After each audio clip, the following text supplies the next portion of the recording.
Striker കോച്ചിങ്ങിന്റെ എല്ലാ കൂട്ടുകാർക്കും പുതിയൊരു ക്ലാസ്സിലേക്ക് സ്വാഗതം. ഞാൻ നിങ്ങളുടെ ഷഹനാദ് ആണ്. എന്തല്ലടാ ഷുവറല്ലേ, നന്നായിട്ട് പഠിക്കുന്നുള്ള നിങ്ങള്? ഏറ്റവും പ്രധാനപ്പെട്ട ഒരു കറണ്ട് അഫയേഴ്സ് ക്ലാസ് ആണ് ഇന്ന്. നമ്മൾ 2025 കറണ്ട് അഫയേഴ്സ് കൃത്യമായിട്ട് തുടങ്ങുകയാണ്. പാർട്ട് 1 2025 ആദ്യത്തെ ക്ലാസ് ആണ്. ഇതൊരു കോഡ് വെച്ചുകൊണ്ട് നല്ല അടിപൊളിയായിട്ട് പഠിപ്പിക്കാനാണ് ഞാൻ പോകുന്നത്. നോക്കൂ, ഇനി വരാൻ പോകുന്ന PSC പരീക്ഷകൾക്ക് ഏറ്റവും പ്രധാനപ്പെട്ട ചില കാര്യങ്ങൾ രസകരമായ കഥ പറഞ്ഞ് കോഡാക്കി നമ്മൾ പഠിക്കുകയാണ്. ഖോഖോ ലോകകപ്പിനെ കുറിച്ചൊക്കെ ഉറപ്പാണ് ചോദ്യം. അപ്പോൾ ആ മത്സരത്തെ കുറിച്ച്, ആ കായിക മാമാങ്കത്തെ കുറിച്ചൊക്കെ നമുക്ക് അറിയാത്ത പല കഥകളുണ്ട്, അതൊക്കെ നമുക്ക് നോക്കണം. അതുപോലെ തന്നെ ജെൻ ബീറ്റ എന്ന് പറയുന്ന പുതിയ തലമുറയെ കുറിച്ച് പഠിക്കാനുണ്ട്. അപ്പൊ നമുക്ക് തുടങ്ങിയാലോ? നോക്കൂ കൂട്ടുകാർക്ക് ക്ലാസ്സുകൾ ഇഷ്ടപ്പെടുന്നുണ്ടെങ്കിൽ ഡെയിലി ഇതുപോലെ കറണ്ട് അഫയേഴ്സ് ക്ലാസ്സുകൾ, കംപ്ലീറ്റ് ക്ലാസ്സുകൾ, അതിന്റെ നോട്ടും കാര്യങ്ങളൊക്കെ കിട്ടണമെങ്കിൽ നിങ്ങൾ നമ്മുടെ ക്ലാസ്സുകൾ തീർച്ചയായിട്ടും കൂട്ടുകാർക്ക് ഷെയർ ചെയ്ത് കൊടുക്കുക, ലൈക്ക് ചെയ്യുക, കമന്റ് ചെയ്യുക. ഗോൾഡൻ ഗ്ലോബ് പുരസ്കാരം 2025 ഗോൾഡൻ ഗ്ലോബ് പുരസ്കാരമാണ് നമ്മൾ പഠിക്കുന്നത്. 82ാമത് ഗോൾഡൻ ഗ്ലോബ് പുരസ്കാരമാണ് 2025. എത്രാമത്തെയാണ്? 82ാമത്. ഈ ഒരു ഗോൾഡൻ ഗ്ലോബ് പുരസ്കാരത്തെ കുറിച്ച് ആദ്യം തന്നെ ചില കാര്യങ്ങൾ നിങ്ങൾ മനസ്സിലാക്കണം. ഗോൾഡൻ ഗ്ലോബ് പുരസ്കാരം സാധാരണ PSC പരീക്ഷകൾ കടന്നു വരാറുള്ള ചോദ്യം നമ്മൾ ഒരുപാട് കാര്യങ്ങൾ പരത്തി പഠിക്കുന്നില്ല, മറിച്ച് മികച്ച സിനിമ, സംവിധാനം, നടൻ, നടി, അങ്ങനെ കുറച്ച് കാറ്റഗറി. അവിടെ 2 തരത്തിലാണ് ഗോൾഡൻ ഗ്ലോബ് പുരസ്കാരങ്ങൾ നൽകാറുള്ളത്. ആദ്യം തന്നെ മനസ്സിലാക്കി വെക്കണേ, ഡ്രാമ വിഭാഗത്തിലും അതുപോലെ നോക്കൂ കോമഡി മ്യൂസിക്കൽ എന്ന് പറയുന്ന കാറ്റഗറിയിൽ. ഒന്ന് ഡ്രാമ വിഭാഗം, മറ്റൊന്ന് കോമഡി മ്യൂസിക്കൽ വിഭാഗം. രസകരമായി നിങ്ങൾ ആലോചിച്ച ഡ്രാമ എന്ന് കേൾക്കുമ്പോൾ ഈ അടുത്ത കാലത്ത് മാർക്കോ പോലൊരു സിനിമയൊക്കെ ഇറങ്ങിയിട്ടുണ്ട് മലയാളത്തിൽ, അല്ലേ? നമ്മളെല്ലാവരും അത് ശ്രദ്ധിച്ചിട്ടുണ്ടാവും. അപ്പൊ അതൊരു വല്ലാത്തൊരു സിനിമയാണ്, അല്ലേ? ഭയങ്കരമായ വയലൻസ് ഒക്കെ ഉള്ളത്. അപ്പൊ നമ്മൾ നോക്കൂ, ഡ്രാമ വിഭാഗം എന്ന് പറയുന്നത് നിങ്ങളെ മനസ്സിലേക്ക് വരേണ്ടത് എന്താ അറിയോ? ബ്രൂട്ടൽ ആയിട്ടുള്ള ഒരു കാര്യം.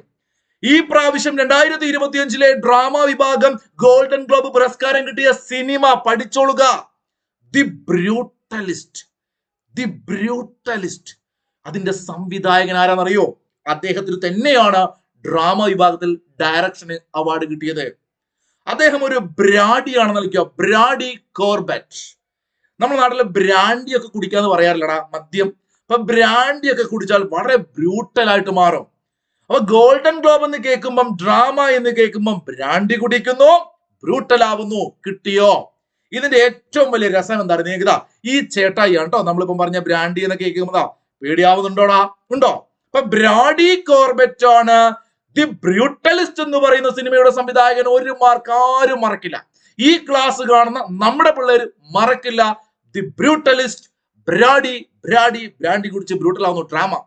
അവിടെ രസമുള്ള പേരെന്താ നിങ്ങൾ നോക്കൂ. നമ്മുടെ ഭാഗ്യത്തിന് പഠിക്കാൻ ഇതാ ഈ ബ്രാഡിയും ഈ ബ്രോഡിയും. ബ്രോ വേണമെങ്കിൽ ആലോചിച്ച ഉണ്ണി മുകുന്ദൻ നമ്മുടെ ബ്രോ അല്ലടാ, നമ്മളൊക്കെ ബ്രോ എന്ന് വിളിക്കുന്ന ഉണ്ണിച്ചേട്ടൻ.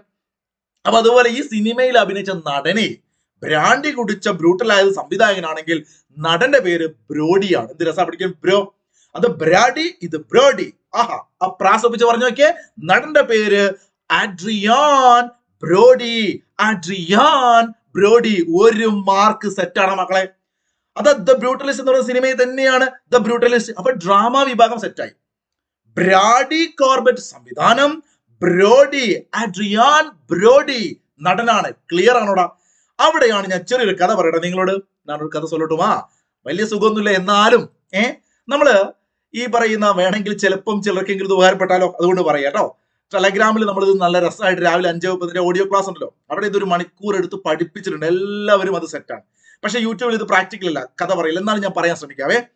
ഈ ബ്രാൻഡി ഒക്കെ കുടിച്ച് ഈ ബ്രൂട്ടലായ ചങ്ങാതിയെ ഡ്രാമയെ കുറിച്ചാണ് പറയുന്നത്, അല്ലെ? അപ്പൊ അദ്ദേഹം അല്ലെ ബ്രോ ആണെന്ന് കരുതുക, അദ്ദേഹം ഇങ്ങനെ ബ്രാൻഡി കുടിക്കും. നിങ്ങൾ ആലോചിക്കാം, ഇവിടെ അദ്ദേഹം എന്ത് ചെയ്യുന്നു? നമുക്ക് ഈ ഡ്രാമ വിഭാഗത്തിൽ തന്നെ കണക്ട് ചെയ്ത് വെക്കാൻ വേണ്ടിയിട്ട് ബ്രാൻഡി ഒക്കെ കുടിക്കുന്ന ഈ ബ്രോ എന്ത് ചെയ്യുകയാണ്? ബ്രൂട്ടലായ മനുഷ്യനാണ്. ഇദ്ദേഹം ടെറസിന്റെ മുകളിൽ പോയിട്ടാണ് കുടിക്കുന്നത് കേട്ടോ. എവിടെയാണ്? ടെറസിന്റെ മുകളിൽ. അപ്പോൾ ഈ ഒരു ഡ്രാമ നിങ്ങൾ ആലോചിച്ച് നോക്കിയേ. ബ്രാൻഡി കുടിക്കുന്ന ബ്രൂട്ടൽ ആയിട്ടുള്ള ഈ ബ്രോ എന്ത് ചെയ്യുന്നു? ടെറസിന്റെ മുകളിൽ, വീടിന്റെ മുകളിൽ ടെറസ് ഇല്ലേ? അപ്പൊ നമുക്ക് ടെറസ് എന്നാക്കാം. അപ്പൊ ടോറസ് എന്ന് പറഞ്ഞാൽ നടിയാണ്. Brady Brody Torres. Brady Brody Torres കിട്ടും. ഡ്രാമ വിഭാഗം ടോറസ്. ഫെർണാണ്ട ടോറസ് എന്ന് പറഞ്ഞാൽ 2025 82ാമത് ഗോൾഡൻ ഗ്ലോബ് പുരസ്കാരം കിട്ടിയ ഡ്രാമ വിഭാഗത്തിലെ മികച്ച നടിയാണ് ഫെർണാണ്ട ടോറസ്. ടെറസിൽ പോകുന്നു. അപ്പൊ നമ്മുടെ താഴത്തെ വീട്ടിലെ അല്ലെങ്കിൽ താഴെന്ന് അമ്മയോ അച്ഛനോ ഭാര്യയോ ആരാണെങ്കിലും വിളിച്ചു ചോദിക്കും മുകളിലോട്ട്, അല്ലെ? ഈ പറയുന്ന ബ്രൂട്ടലായ ബ്രാൻഡി കൊണ്ടുപോയ ബ്രോ, ആ ബ്രോഡി ഉണ്ടല്ലോ, അദ്ദേഹത്തോട് വിളിച്ചു ചോദിക്കുക എവിടെയാണ്. അപ്പൊ ഐ ആം സ്റ്റിൽ ഹിയർ എന്ന് ആലോചിച്ച് വെക്കുക നിങ്ങൾ. ഇപ്പൊ ടെറസിലാണ് ഐ ആം സ്റ്റിൽ ഹിയർ. അവിടെയാണ് പ്രത്യേകത ശ്രദ്ധിക്കേണ്ടത്. നടിയുടെ സിനിമ ചോദിച്ചാൽ ദ ബ്രൂട്ടലിസ്റ്റ് അല്ല, സംവിധാനവും നടനും ദ ബ്രൂട്ടലിസ്റ്റ് ആണെങ്കിൽ സിനിമ ഏത് നടിയുടെ സിനിമയായിട്ട് വരുന്നത് ഐ ആം സ്റ്റിൽ ഹിയർ ആണ്. ക്ലിയർ ആണോ? ഇനി ഒരു തമാശ പറയട്ടെ. അങ്ങനെ ഇദ്ദേഹം ബ്രാൻഡി അടിക്കാൻ വേണ്ടിയിട്ട് ആ മുകളിൽ കയറിയെന്ന് കരുതുക. അവിടെ എത്തിയ സമയത്ത് ഭയങ്കര കോമഡിയാണ്. ഈ കോമഡി എന്ന് പറഞ്ഞാൽ കോമഡി മ്യൂസിക്.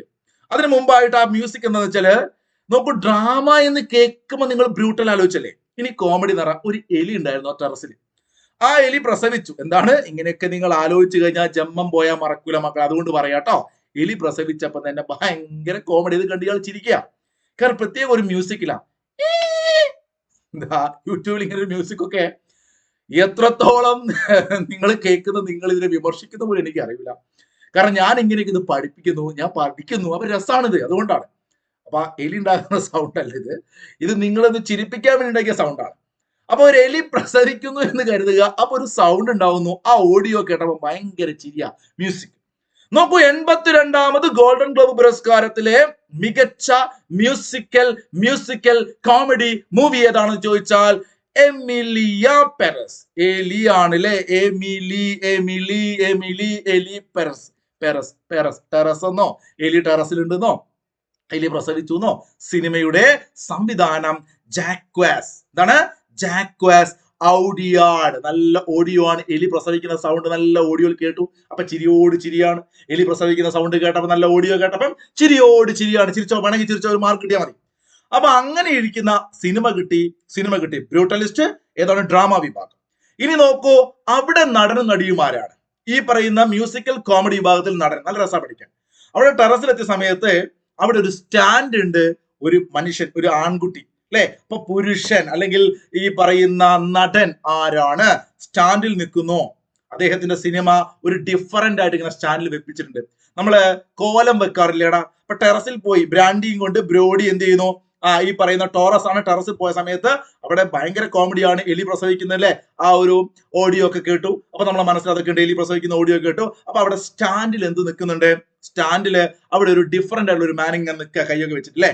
അപ്പൊ നോക്കൂ, ഡിഫറന്റ് മാൻ എന്ന് പറയുന്ന സിനിമ, അവിടെ ആര് അഭിനയിച്ചു? Sebastian Stan.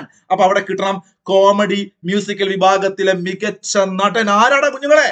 Sebastian Stan. സ്റ്റാൻഡിൽ വെച്ചു. അവിടെ നിങ്ങൾ കണക്ട് ചെയ്ത് വെച്ചേ, നടി ആരായിരിക്കും? നടി എന്ന് പറഞ്ഞാൽ ഇതൊരു ഡെമ്മി അല്ലടാ. നടി ഒരു ഡെമ്മിയാണ്. അതിനുള്ള എന്തൊക്കെയോ സബ്സ്റ്റൻസ് കുത്തിക്കയറ്റാൽ നമ്മൾ സാധാരണ ഡെമ്മി ഉണ്ടാക്കുമ്പോൾ പ്ലാസ്റ്റിക്കോ അല്ലെ പേപ്പറോ അങ്ങനെ എല്ലാ പഴയ തുണിയൊക്കെ കുത്തിക്കയറ്റിട്ട് അല്ലെങ്കിൽ നമ്മൾ കോലുണ്ടാക്കുക. അപ്പൊ ആ ഡെമ്മിക്കുള്ളിൽ എന്തൊക്കെയോ സബ്സ്റ്റൻസ് ഉണ്ട്. ഡെമി മൂർ എന്ന് പറയുന്ന നടി നോക്കുക. ഡെമി നടി ഡെമ്മിയാണ്. നടൻ സ്റ്റാൻഡിലാണ്. നടി ഡെമ്മിയാണ്. നടൻ സ്റ്റാൻഡിലാണുള്ളത്, നടി ഡെമ്മിയാണ്. സ്റ്റാൻഡ് എന്ന് പറഞ്ഞാൽ ഡിഫറെന്റ് ഉള്ള ഒരു മാൻ ആണ്. ആ നടനാണല്ലോ മാൻ, ഡിഫറെന്റ്. നടിയോ ഡെമ്മിനുള്ളിൽ എന്താ എന്തൊക്കെയോ സബ്സ്റ്റൻസ് ഉണ്ട്. അപ്പൊ കോമഡിയാണ് ശരിക്കും അല്ലെ. നടി ഡെമ്മിയാണ്, കോമഡിയാണ്, ഉള്ളിൽ എന്തൊക്കെയോ സബ്സ്റ്റൻസ് ഉണ്ട്. നടൻ എന്താണ്? സ്റ്റാൻഡിലാണ്, ഡിഫറെന്റ് മാൻ ആണ്. ഓക്കെ, ഫെർണാണ്ടോ ടോറസ് നടിയാണ്. എന്തിൽ? ഡ്രാമ വിഭാഗത്തിൽ. ഒന്നുകൂടി കേട്ട് നോക്കുക, ഞാൻ റിപ്പീറ്റ് ചെയ്ത് പറയുന്നില്ല. ആവശ്യമുള്ളവർ റിപ്പീറ്റ് ചെയ്ത് കേൾക്കുക. കോഡ് ഇഷ്ടമായെങ്കിൽ മാത്രം കേട്ടാൽ മതി, ഇല്ലെങ്കിൽ നിങ്ങൾ ജസ്റ്റ് പഠിച്ചോളൂ കേട്ടോ. അങ്ങനെയാണെങ്കിൽ ആനിമേഷൻ സിനിമ. അപ്പൊ നമ്മൾ പല കാറ്റഗറി ഇപ്പൊ പഠിച്ചു കഴിഞ്ഞു കേട്ടോ. ഈ പറയുന്ന ഡ്രാമ വിഭാഗത്തിൽ നമ്മൾ കാറ്റഗറി മ്യൂസിക്കൽ വിഭാഗത്തിൽ മാറ്റി പഠിച്ചു. ഇനി നോക്കൂ, അവിടെ മറ്റൊരു വിഭാഗമാണ് പ്രധാനപ്പെട്ടതാണ്. ചോദിക്കും, മികച്ച ആനിമേഷൻ സിനിമ ഏതായിരുന്നു 2025 ഗോൾഡൻ ഗ്ലോബ് 82ാമത്തെ അല്ലെ? ആനിമേഷൻ നല്ല ഫ്ലോ ആണ്. നിങ്ങൾ നോക്കൂ, ചില കാർട്ടൂണൊക്കെ നമ്മൾ കാണാറില്ലേ, ആനിമേഷൻ സീരീസ് ഒക്കെ. അപ്പൊ അവിടെ ഒരു ഉദാഹരണം പറയാം, രസകരമായി ചിന്തിച്ചു നോക്കാം. നിങ്ങളൊരു മുണ്ടേ, മലയാളിയുടെ മുണ്ടുണ്ടല്ലോ അല്ലെ, അല്ലെങ്കിൽ ലുങ്കിയോ മുണ്ടങ്ങാനും എടുത്തിട്ട് നിങ്ങളൊരു വീഗാലൻഡ് പോലത്തെ ഏതെങ്കിലും ഒരു സ്ഥലത്ത് ഇങ്ങനെ ഫ്ലോ ഇങ്ങനെ മുകളിൽ ഇങ്ങനെ ഇങ്ങനെ ഒലിച്ച് വരുന്ന രൂപത്തിൽ നിങ്ങൾ ചിന്തിച്ച് നോക്കിയേ. വീഗാലൻഡ് പോലത്തെ ആ റൈഡ് ഇങ്ങനെ വരിക. അപ്പൊ ആ ഫ്ലോയിൽ ഇങ്ങനെ വരിക. മുണ്ടെടുത്ത് ഇങ്ങനെ വരുന്നതാണോ നല്ലത്, അല്ലെങ്കിൽ ഒരു ജീൻസ് പാൻറ് ഇട്ട് ഇങ്ങനെ വരുന്നതാണോ കുറച്ചുകൂടി ബെറ്റർ ആയിട്ട് സ്പീഡിൽ വരാൻ പറ്റും, നല്ല ഫ്ലോയിൽ വരാൻ പറ്റും ജീൻസ് പാൻറ് അല്ലേ? ആലോചിച്ചോളുക. ജിൻസ് സിൽ ബെലോഡിസ് എന്ന് പറയുന്ന സംവിധായകന്റെ നോക്കൂ, ഇതൊരു ലാറ്റ്വിയൻ മൂവിയാണ്. ആക്ച്വലി ഇത് നിങ്ങളിപ്പം വായിക്കും, ഇവിടെ സ്ട്രൗമി എന്നൊക്കെ നിങ്ങൾ വായിക്കട്ടോ അല്ലെ. ഇതൊരു ലാറ്റ്വിയൻ നെയിമാണ്. അത് ഇംഗ്ലീഷിലേക്ക് മാറ്റിയ സമയത്ത് ഫ്ലോ എന്നാക്കി. ഒരു കാറ്റിന്റെയൊക്കെ എന്താണ് കഥയാണ് ഇതിനകത്ത് പരാമർശിക്കുന്നത്, ഒരു ആനിമേഷൻ. അപ്പൊ ഫ്ലോ എന്നാക്കി മാറ്റിയതാണ്. ഫ്ലോ അപ്പൊ ഈ ഫ്ലോ എന്ന് പറയുന്ന സിനിമയാണ് മികച്ച ആനിമേഷൻ സിനിമ. ഫ്ലോ ഫ്ലോ ഫ്ലോ നല്ലൊരു ഫ്ലോ ആലോചിച്ച് നോക്കുക. അത് സംവിധാനം ചെയ്തത് ജീൻസ് ഇട്ട ആളാണ്. അപ്പൊ ഫ്ലോ ജീൻസ്, ഗോൾഡൻ ഗ്ലോബിൽ flow jeans, flow flow flow ഒന്ന് ആലോചിച്ച് നോക്കിയ ഫ്ലോ ജീൻസ് അല്ലെ. അപ്പൊ ജീൻസ് സിലബലോഡിസ് ആലോചിച്ച് വെക്കണേ. അപ്പൊ നമ്മൾ നേരത്തെ പറഞ്ഞു ടോറസ് അല്ലെ, ടെറസിന്റെ മുകളിൽ പോയപ്പോ അവിടെ കോമഡി മ്യൂസിക് എന്താണ്? ആ എമിലി എന്നുള്ളത്. എടാ നമ്മള് എമിലിയാനോ മാർട്ടിനസ് ഒക്കെ പഠിച്ച ഓർമ്മയുണ്ടോ നിങ്ങൾക്ക്? നമ്മുടെ ഫുട്ബോളില് അല്ലെ, അദ്ദേഹം ഏത് രാജ്യത്തെ കളിക്കാരനായിരുന്നു? ഗോൾ കീപ്പറാണ്. അവിടെ ഞാൻ പറഞ്ഞിരുന്നു എലി പോയി ഗ്ലൗസിന്റെ ഉള്ളിലൊക്കെ അല്ലെ ഗോൾഡൻ ഗ്ലൗ പുരസ്കാരം കിട്ടിയപ്പോ നിങ്ങൾക്ക് ഓർമ്മയുള്ള ഒരു കമന്റ് ചെയ്തേ. അപ്പൊ ഇത് എമിലിയ പെരസ് എന്ന് പറയുന്നത് ആക്ച്വലി ഫ്രാൻസിലെ ഒരു സിനിമയാണ് കേട്ടോ. എന്താണ്? ഫ്രാൻസിലെ ഒരു സിനിമയാണ് എമിലിയ പെരസ്. അതുകൊണ്ട് തന്നെ ചോദിക്കാം, ഗോൾഡൻ ഗ്ലോബ് പുരസ്കാരത്തിലെ മികച്ച ഇംഗ്ലീഷ് ഇതര സിനിമ ഏതായിരുന്നോ എന്ന് ചോദിച്ചാലും ഈ കോമഡി മ്യൂസിക്കൽ വിഭാഗത്തിൽ കിട്ടിയ എമിലിയ പെരസ് എന്ന ഫ്രാൻസിലെ സിനിമയാണ്. ഓർത്തു വെച്ചേക്കാം. അപ്പൊ സെറ്റ് അല്ലേ? നിങ്ങൾ നന്നായിട്ട് വീണ്ടും റിപ്പീറ്റ് ചെയ്ത് കേട്ടാൽ മതി, ക്ലിയർ ആവും. നോക്കൂ, പ്രഥമ ഖോ ലോകകപ്പ് നടന്നു. വളരെ ഇമ്പോർട്ടന്റ് ആണ്. പ്രഥമ ഖോ ലോകകപ്പിനെ കുറിച്ച് PSC പരീക്ഷ ചോദ്യവും വന്നു. ആ പ്രഥമ ഖോ ലോകകപ്പ് ആക്ച്വലി നടന്ന എവിടെയാണ്? ഇന്ത്യയിലാണ്, ന്യൂഡൽഹിയിലാണ്, ഇന്ദിരാഗാന്ധി ഇൻഡോർ സ്റ്റേഡിയത്തിലാണ്. മക്കളെ, നമുക്കറിയാം ഇതിഹാസങ്ങളെ നമ്മൾ ഒരുപാട് വായിച്ചിട്ടുണ്ട് അല്ലെ. മഹാഭാരത കഥകൾ വായിച്ചിട്ടുണ്ട്. അതിനകത്തെ യുദ്ധം എന്താ പറയാ, പലതരത്തിലുള്ള യുദ്ധ രീതികൾ നമ്മൾ പഠിച്ചിട്ടുണ്ട്. അപ്പോ ഈ ചക്രവ്യൂഹം എന്നൊക്കെ പറയുന്ന രീതിയിലേക്കുള്ള പല ഐറ്റംസിൽ നിന്നും ഉരുത്തിരിഞ്ഞു വന്ന, അല്ലെങ്കിൽ അതിന്റെയൊക്കെ സ്വാധീനത്തിൽ ഉരുത്തിരിഞ്ഞു വന്ന, അതിന്റെ ഒരു പൈതൃകം ഉൾക്കൊള്ളുന്ന ഒരു കായിക മാമാങ്കമാണ് ഗോഗോ. അങ്ങനെ പറയുന്ന ഗോഗോ കബഡി പോലെയൊക്കെയുള്ള ഒരു ഗെയിമാണ്. നിങ്ങൾ യൂട്യൂബിലൊക്കെ അടിച്ചു നോക്കുക കേട്ടോ. ആ ഗോഗോയുടെ പ്രഥമ ലോകകപ്പ് നടന്നു. ഉറപ്പാണ് നല്ല ചോദ്യങ്ങൾ ഇവിടുത്തെ വരും. ന്യൂഡൽഹിയിൽ വെച്ച് നടന്ന പരിപാടിക്കകത്ത് അല്ലെങ്കിൽ ആ ഒരു മാമാങ്കത്തിനകത്ത് ആദ്യമായിട്ട് നടക്കുക പ്രഥമ ലോകകപ്പാണ്. ജയിച്ചത് നമ്മുടെ രാജ്യം ഇന്ത്യയാണ്. ജയിച്ചത് നമ്മുടെ രാജ്യം ഇന്ത്യയാണെന്ന കാര്യം മറക്കണ്ട. പുരുഷ വിഭാഗത്തിലും വനിതാ വിഭാഗത്തിലും ജയിച്ചത്. കാരണം ഈ ഒരു കളിയുടെ ഗെയിമിന്റെ ഒരു ഉത്ഭവ രാജ്യം എന്ന് വേണമെങ്കിൽ ഇന്ത്യയെ പറയാം. രണ്ടിനകത്തും റണ്ണറപ്പ് ആയത് നേപ്പാളാണെന്ന് ഓർത്തു വെച്ചേക്കുക. ഈ ഒരു ഇവന്റ്, ഈ ഒരു ലോകകപ്പ് മത്സരം, ഡൽഹിയിൽ വെച്ച് നടന്ന മത്സരത്തിന്റെ ഭാഗ്യ ചിഹ്നം അല്ലെ തേജസും താരയുമാണ്. താര തേജസ് എന്നാണ്. Go go go go go go go go Tejas Tara, മറക്കരുത്. ക്ലിയർ ആണ്? തേജസ് താര. ഇത് ആക്ച്വലി ഗസൽ എന്ന് പറയുന്ന നമ്മുടെ ഒരു മാൻകുട്ടിയെ പോലെയൊക്കെയുള്ള ഒരു ജീവിയുണ്ട്. നിങ്ങൾ യൂട്യൂബിൽ അല്ലെങ്കിൽ ഗൂഗിളൊക്കെ ചെയ്ത് നോക്കി കാണാൻ പറ്റും അല്ലെ. പല ടൈപ്പ് മാനുകളില്ല. അപ്പൊ മാനിനെ പോലെ തോന്നുന്ന, മാനല്ല, അങ്ങനത്തെ ഒരു ഐറ്റമാണ്. അപ്പൊ ഇവിടെ കാണാം നിങ്ങൾക്ക് കൊമ്പൊക്കെ ഉണ്ട് കേട്ടോ. അപ്പൊ അത്തരത്തിൽപ്പെട്ട ജീവിയുടെ രണ്ട് ഭാഗ്യചിഹ്നം പേര് തേജസും താരയും ഓർത്തു വെച്ചേക്കുക. തേജസ് താര ഗോഗോ. നോക്കൂ, ഈ ഒരു മത്സരത്തിന്റെ ബ്രാൻഡ് അംബാസിഡർ, ടൂർണമെന്റിന്റെ ബ്രാൻഡ് അംബാസിഡർ സൽമാൻ ഖാൻ ആയിരുന്നു. ഒരു മാർക്ക് കിട്ടിയ പഠിക്കണം. അതുപോലെ നല്ല വെറൈറ്റി ആയിട്ട് സ്റ്റേറ്റ്മെന്റ് ആയിട്ടൊക്കെ ചോദ്യം പ്രതീക്ഷിക്കുക നിങ്ങൾക്ക്. ഗോഗോ ലോകകപ്പിൽ ഇന്ത്യൻ പുരുഷ ടീമിനെ നയിച്ചതാരാണ്?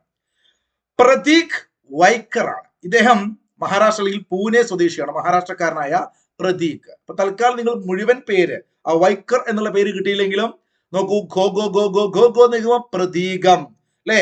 ആ ഭാഗ്യചിഹ്നല്ല, പ്രതീക് എന്നുള്ളത് പ്രതീകം. പെൺകുട്ടികളുടെ കേസിലോ പ്രിയങ്ക. പ്രിയങ്ക പ്രതീകം. വയനാടിനെ അല്ലെങ്കിൽ ഇന്ത്യയുടെ ഒരു പ്രതീകമായിട്ടുള്ള കോൺഗ്രസിന്റെ ഒരാള് വയനാട്ടിൽ വന്നു. പ്രിയങ്ക. പ്രിയങ്ക എന്ന് പറഞ്ഞാൽ ഒരു ഇനമാണ് അല്ലെ, വിത്ത്. നമ്മുടെ അത്യുൽപാദന ശേഷിയുള്ള പാവലാണ്. പ്രിയങ്ക പാവമാണ്. നമ്മൾ കോഡാക്കി പഠിക്കാറില്ലേ പ്രിയങ്ക ഗാന്ധി. അപ്പൊ നിങ്ങൾ ആലോചിക്കുക, ഗോഗോ എന്ന് കേൾക്കുമ്പോൾ നിങ്ങളുടെ മനസ്സിലേക്ക് ഇനി പ്രിയങ്ക വരണം. പ്രിയങ്ക ഇംഗ്ലേ. ഇംഗ്ലേ എന്നൊക്കെയാണ് അത് വായിക്കുക. അപ്പൊ നമ്മളത് മുഴുവൻ പേരൊന്നും പഠിച്ചില്ലെങ്കിലും പ്രിയങ്ക കിട്ടിയാൽ മതി. പ്രിയങ്ക ഇംഗ്ല. പ്രിയങ്ക ഇംഗിലാണ് അല്ലെ, ഇംഗ്ലാണ്. അപ്പൊ വനിതാ ടീമിന്റെ ക്യാപ്റ്റൻ പ്രിയങ്കയാണ്. പുരുഷൻ പ്രതീക് വൈക്കർ ആണ്. ഇവര് മഹാരാഷ്ട്രയിലാണ് രണ്ടുപേരുള്ളത്. അപ്പൊ ഓർത്ത് വെച്ചേക്ക്, പ്രതീക് അല്ലെ നമ്മുടെ പ്രതീകമാണ്. പ്രിയങ്ക ഗോഗോയില് ഏറ്റവും പ്രധാനപ്പെട്ട ഒരു പോയിന്റ് ഇവിടെ ഞാനത് കൊടുത്തിട്ടില്ല, വിട്ടുപോയതാണെന്ന് തോന്നുന്നു. മകളെ, നമുക്ക് പഠിക്കാനുണ്ട്. ഞാൻ ഇനിയും പറയും. മലയാളി. ഈ ഒരു ഗോഗോ ലോകകപ്പിൽ പങ്കെടുത്ത ഒരു മലയാളി ഉണ്ട്. അദ്ദേഹത്തിന്റെ പേര് നിഖിൽ എന്നാണ്. നിഖിൽ. അപ്പോ ഗോ ഗോ എന്ന് എഴുതുമ്പോൾ നമുക്ക് എന്താക്കാം? ആ ഗാണ്ടല്ലോ അത് പിടിക്കാം. നിഖിൽ. നിഖിൽ എന്ന് പഠിച്ചു വെച്ചേക്ക്. നിഖിൽ. പങ്കെടുത്ത ഏക മലയാളി ആരാണ്? ബി നിഖിലാണ്. നിഖിൽ നിഖിൽ നിഖിൽ നിഖിൽ പഠിച്ചു വെച്ചേക്ക. അപ്പൊ ബ്രാൻഡ് അംബാസഡർ സൽമാൻ ഖാൻ ആണ്. അതുപോലെ തന്നെ പുരുഷ ടീമിനെ നയിച്ചത് പ്രതീകാണ്. വനിതാ ടീമിനെ നയിച്ചത് പ്രിയങ്കയാണ്. അതുപോലെ ഈ ഒരു മത്സരത്തിനകത്ത് 12 പേരടങ്ങുന്ന ഒരു ടീമാണ്. 3 പകരക്കാരുൾപ്പെടെ 12 പേരാണ് ടീമിൽ ഉണ്ടാവുക. അതുപോലെ 9 മിനിറ്റ്, വെറും 9 മിനിറ്റ് അല്ല, 9 മിനിറ്റ് വീതമുള്ള 2 ഇന്നിങ്സുകളായിട്ടാണ് കളിക്കുക. അപ്പൊ 9 മിനിറ്റ് 9 മിനിറ്റ് ഇങ്ങനെയാണ് ഇതിന്റെ ഒരു ഗെയിമിന്റെ ടൈം. അപ്പൊ ഗെയിം ഡ്യൂറേഷൻ പഠിച്ചു വെക്കണം. എത്ര പേര്? 12 പേരുണ്ടെന്ന് പഠിച്ചു വെക്കണം. സൽമാൻ ഖാൻ അംബാസിഡറായി, തേജസ് താര ഭാഗ്യചിഹ്നം, ഗോഗോ ലോകകപ്പ് ഇന്ത്യ വിജയിച്ചു, റണ്ണറപ്പ് ആയത് നേപ്പാളാണ്. സെറ്റാണല്ലോ. നിഖിൽ എന്ന് പറയുന്ന മലയാളിയെ മറക്കണ്ട. 2030 ശൈശവ വിവാഹം നിർത്തലാക്കുന്നതിനായി ക്യാമ്പയിൻ ആരംഭിച്ച രാജ്യമാണ് നേപ്പാൾ. ഗോഗോയിൽ റണ്ണറപ്പായ നേപ്പാൾ ശൈശവ വിവാഹം നിർത്തലാക്കാൻ വേണ്ടി തീരുമാനിച്ചു. ജനറേഷൻ ബീറ്റ വളരെ ഇമ്പോർട്ടന്റ് ഒരു പോയിന്റാണ്. ഇന്ത്യയിലെ ആദ്യത്തെ കുഞ്ഞ്. എന്താണ് ജനറേഷൻ ബീറ്റ എന്ന് വെച്ച് കഴിഞ്ഞാൽ നോക്കൂ, 2025-നും 2039-നും എല്ലാവരും പഠിച്ചു വെച്ചേക്കണം. ഇത് വളരെ ഇമ്പോർട്ടന്റ് ആണ്. 2025, 2039 ഈ ഒരു പീരീഡിൽ ജനിക്കുന്ന കുട്ടികളെ നമ്മൾ എന്ത് ചെയ്യുന്നു? ജെൻ ബീറ്റ അല്ലെങ്കിൽ ജനറേഷൻ ബീറ്റ എന്ന കാറ്റഗറിയിൽ ഉൾപ്പെടുത്തി. അപ്പൊ 2021-ലെ കറണ്ട് അഫേഴ്സ്, 25-ലെ കറണ്ട് അഫേഴ്സ് നമ്മൾ പഠിക്കുന്ന സമയത്ത് ഈ 25-ല് ആദ്യം 12 മണി കഴിഞ്ഞ് കൃത്യം 3 മിനിറ്റ് ആണെന്ന് തോന്നുന്നു. ആ കറക്റ്റ് സമയം എനിക്ക് ഓർമ്മയില്ല. ഇവിടെ ഉണ്ടോടാ? ഇല്ല. അപ്പൊ ഏകദേശം ആ സമയം ഒന്നും ചോദിക്കൂല. അങ്ങനെ ആദ്യമായിട്ട് ഇന്ത്യയിൽ ഒരു കുഞ്ഞ് ജനിച്ചു. ആ കുഞ്ഞ് ജനിച്ചത് എവിടെയാണെന്നറിയാം നിങ്ങൾക്ക്? ചോദിക്കും. മിസോറാമിലാണ്. ഒരു ആൺകുട്ടിയാണ്. ആ കുട്ടിയുടെ പേര്, ആ ഫോട്ടോ ആണ് ഇവിടെ കൊടുത്തത്, ഫ്രാങ്കിയാണ്. നോക്കൂ, ആക്ച്വലി ഒരു പ്രാങ്ക് ചെയ്യുന്ന പോലെ ഇന്ത്യയിൽ തന്നെ ജനറേഷൻ ബീറ്റ എന്ന് പറയുന്ന ആ ഒരു എന്താ പറയുക പ്രത്യേക കാറ്റഗറിയിലേക്ക് നമ്മളിതാ ഒരു കുട്ടി ആദ്യമായിട്ട് ജനിക്കുന്നു. അപ്പൊ ശ്രദ്ധിക്കുകയാണ് ഇന്ത്യ മൊത്തം, അല്ലെ? ആ കുട്ടിയുടെ പേര് ഫ്രാങ്കി സാഡൻ. പഠിച്ചു കേട്ടോ. സാഡൻ എന്ന് പറഞ്ഞു വന്നു അല്ലെ. ഫ്രാങ്കി. ആക്ച്വലി അവിടെ നല്ലൊരു പോയിന്റ് നിങ്ങളെ ഞാൻ പഠിപ്പിക്കാം. മിക്കവാറും PSC പരീക്ഷയിൽ ഡിഗ്രി ലെവൽ എക്സാമിനൊക്കെ ഇതൊരു പ്രതീക്ഷയാണ് ചോദ്യം വരുന്നത്. ഇങ്ങനെ ഫ്യൂച്ചറിസ്റ്റ് ആയ ഒരു ഈ ഒരു വേർഡ് ഉണ്ടല്ലോ, ഈ ജെൻ ബീറ്റ എന്നൊരു വേർഡ്, അത് വരുന്നത് ആക്ച്വലി മാർക്ക് മക്രിൻഡിൽ എന്ന് പറയുന്ന ചങ്ങാതിയാണ്. നോക്കൂ, ഒരു മക്രി എന്നൊക്കെ ഞാൻ പഠിക്കാൻ പറയുകയാണെ, അല്ലെങ്കിൽ ഒരു മാർക്ക് കൂടുതൽ കിട്ടിയ ചങ്ങാതിയാണ്. ഇങ്ങനെ ഒരു പരിപാടി, ഇങ്ങനെ ഒരു ടേം, എന്ത് ജെൻ ബീറ്റ അല്ലെങ്കിൽ ജനറേഷൻ ബീറ്റ എന്നൊരു ടേം, അങ്ങനെ ഒരു പദം ആദ്യമായി എപ്പോഴും ചോദിക്കാറുണ്ട്. Lokpal, the term coined by LM Singh ഒക്കെ നമ്മൾ പഠിക്കാറില്ലേ? അപ്പൊ അതുപോലെ ചോദിക്കും, ഈ പറയുന്ന ജനറേഷൻ ബീറ്റ, ജെൻ ബീറ്റ എന്ന പദം ആദ്യമായി കൊണ്ടുവന്ന ആരാണ്? മാർക്ക് മക്രിൻഡിൽ അല്ലെ? ആ മാക്രിയാണ് ജനറേഷൻ ബീറ്റ. അവിടെ കുട്ടി ജനിച്ചു. ഇന്ത്യയിൽ ആദ്യത്തെ കുട്ടിയുടെ പേര് ഫ്രാങ്കി മാക്രി എന്നൊക്കെ പഠിച്ചോ? ഭരണഘടനാ വ്യവസ്ഥകൾ, പാർലമെന്ററി നടപടിക്രമങ്ങൾ, ഭരണം എന്നിവയിൽ ഉൾക്കാഴ്ചകൾ നൽകി വനിതാ പ്രതിനിധികളെ ശാക്തീകരിക്കുക എന്ന ലക്ഷ്യത്തോടെ ആരംഭിച്ചൊരു പ്രോഗ്രാമാണ് മക്കളെ പഞ്ചായത്ത് സേ പാർലമെന്റ്. പാർലമെന്റിലെ പഞ്ചായത്ത് അല്ല, പഞ്ചായത്ത് സേ പാർലമെന്റ് 2.0 പഠിച്ചു വെക്കുക.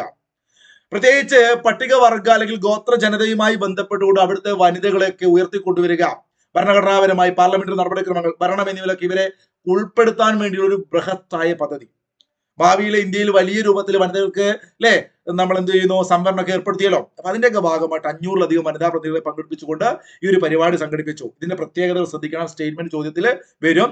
ആദിവാസി നേതാവ് നിങ്ങൾക്കറിയാം ബിർസാ മുണ്ട, അദ്ദേഹത്തിന്റെ 150-ാം ജന്മവാർഷികത്തോട് അനുസ്മരിച്ചുകൊണ്ട് പഞ്ചായത്ത് സേ പാർലമെന്റ് പരിപാടി നടന്നത് ഉദ്ഘാടനം ചെയ്ത് നമ്മുടെ ലോക്സഭാ സ്പീക്കർ ഓം ബിർളയായിരുന്നു. ഇത് എന്ന് നടന്നു ചോദിച്ചാൽ ജസ്റ്റ് നോട്ട് ചെയ്ത് വെക്കുക. ജനുവരി മാസം 6-ാം തീയതി 2025 കേട്ടോ. ജനുവരി 6-ാം തീയതി.